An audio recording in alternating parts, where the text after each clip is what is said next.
कोशिका कोशिका कोशिका किसे कहते हैं? कोशिका हमारे शरीर की सूक्ष्मतम संरचनात्मक एवं क्रियात्मक इकाई होती है। कोशिका हमारे शरीर की सूक्ष्मतम संरचनात्मक एवं क्रियात्मक इकाई होती है। हमारी कोशिका की खोज रॉबर्ट हुक नामक वैज्ञानिक ने 1665 ईस्वी में किए थे। तो हम आपको कोशिका के बारे में नहीं, कोशिका के अंग के बारे में बताएंगे। ये हमारी एक तरह की कोशिका है। ये हमारी एक तरह की कोशिका है। कोशिका में ये बीज का भाग जो होता है वो केंद्रक कहलाता है। बीज का भाग ये पूरा केंद्रक कहलाता है, जो हमारे पूरे बॉडी को मतलब हमारे जो कोशिका के अंग है उनको कंट्रोल करता है। और ये जो बाहरी आवरण होते हैं इसको ये अक्सर पाए जाते हैं प्लांट में। मानव सेल में और प्लांट सेल में एक ही अंतर है कि मानव सेल में कोशिका भित्ति नहीं पाई जाती है और प्लांट सेल में यही अंतर है, कोशिका भित्ति पाई जाती है।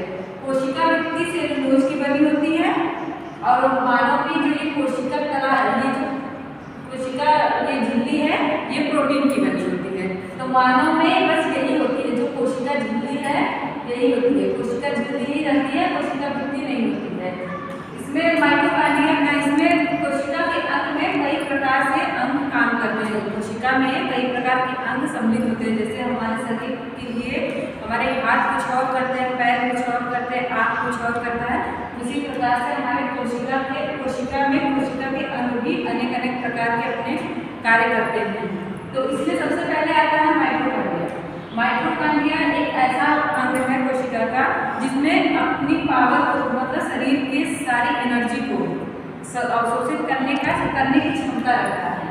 माइटोकॉन्ड्रिया एक ऐसा अंग है जो हमारे शरीर के सभी शक्ति को एकत्रित करने को ही तो माइटोकॉन्ड्रिया अपने अंदर ही अवशोषित करता है। इसको पावर हाउस ऑफ बॉडी बोला जाता है, मतलब सेल बोला जाता है। इस सेल का पावर हाउस है। अगर हम कभी व्रत रहते हैं तो भी हमको एनर्जी मिलती रहती है। वो किसके कारण से मिलती है? माइटोकॉन्ड्रिया में अवशोषित हुए ऊर्जा के कारण होती है। तो माइटोकॉन्ड्रिया की खोज अल्टमैन ने किया था। माइटोकॉन्ड्रिया की खोज अल्टमैन नामक वैज्ञानिक